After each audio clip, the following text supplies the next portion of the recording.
Kids, today I'm going to tell you a story about an arrogant tiger. Deep in a vast forest, there lived a majestic tiger. Its orange black striped fur sparkled in the sunlight, as if it were wearing a magnificent robe. Its sturdy and powerful legs took each step steadily and confidently, and its long tail behind it swayed mightily, just like a python ready to strike at any moment. This tiger was named Rocky. He was like a bully in the forest. When the other small animals saw him, they would scurry away in fear.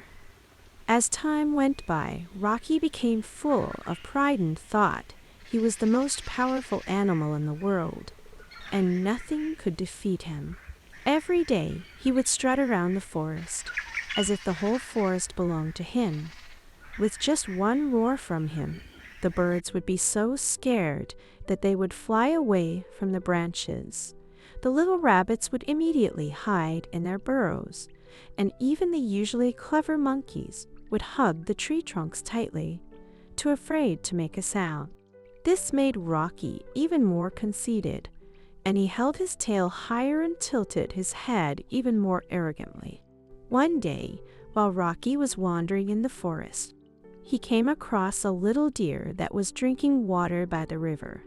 The little deer had such lively eyes, like two shining jewels, and its body was covered with beautiful spots, just like blooming flowers.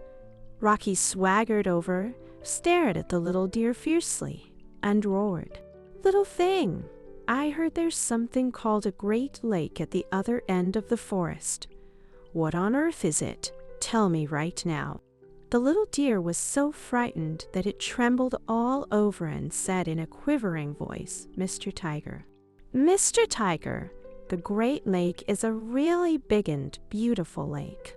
The water is so clear that you can see all the way to the bottom, and the scenery around it is amazing." Rocky snorted disdainfully and said, "Humph, it's just a lake. How big can it be? Can it be more powerful than me? I'm going to swallow it up so that everyone knows I'm the strongest." The little deer heard this and quickly tried to dissuade him. "Mr. Tiger, the Great Lake is really huge.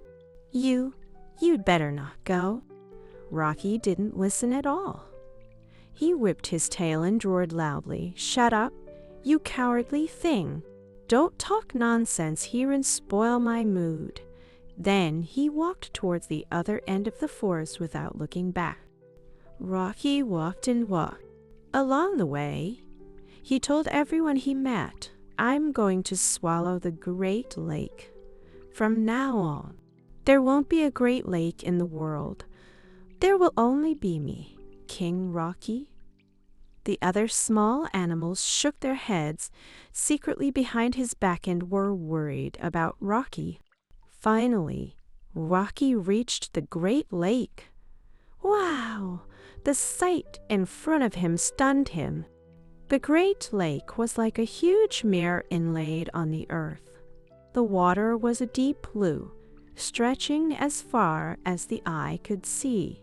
The surface of the lake sparkled with ripple, and under the sunlight, it shone with golden light.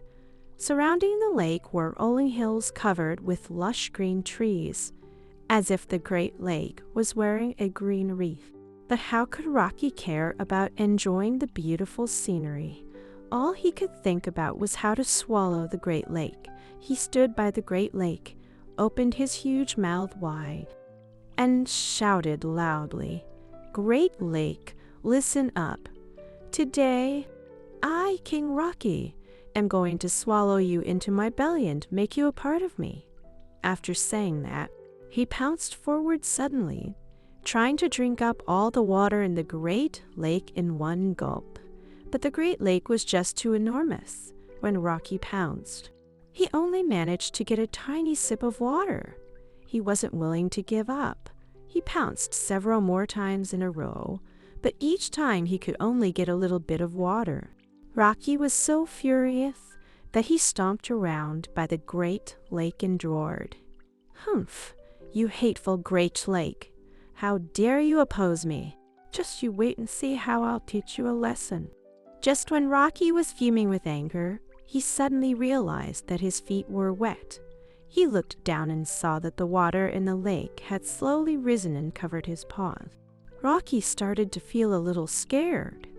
He tried to step back, but his legs seemed to be nailed in place and he couldn't move at all.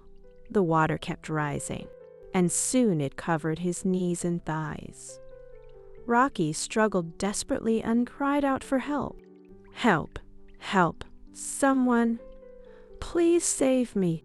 But there was no one around. Only his cries echoed in the valley. At this moment, Rocky remembered the little deer's advice earlier.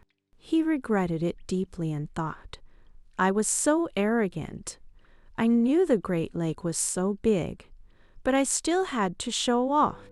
What should I do now?" While regretting, he continued to struggle, but the water still rose mercilessly.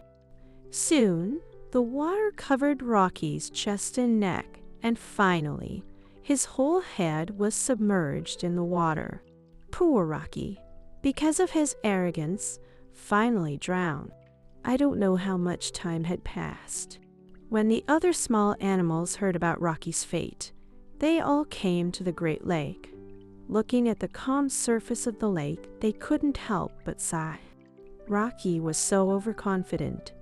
"We can't be like him." At this time, a clever little monkey stepped forward and said, "Friends, this teaches us that no matter what we do, we should first consider our own abilities and not be blindly arrogant. Just like when we pick fruits, we should choose the trees that we can reach according to our height and strength, instead of trying to reach for the branches that are way out of our reach." Do you all agree? The other small animals nodded in agreement. From then on, all the small animals in the forest understood this truth. They helped each other in their lives and were no longer blindly arrogant. The forest returned to its former harmony and joy.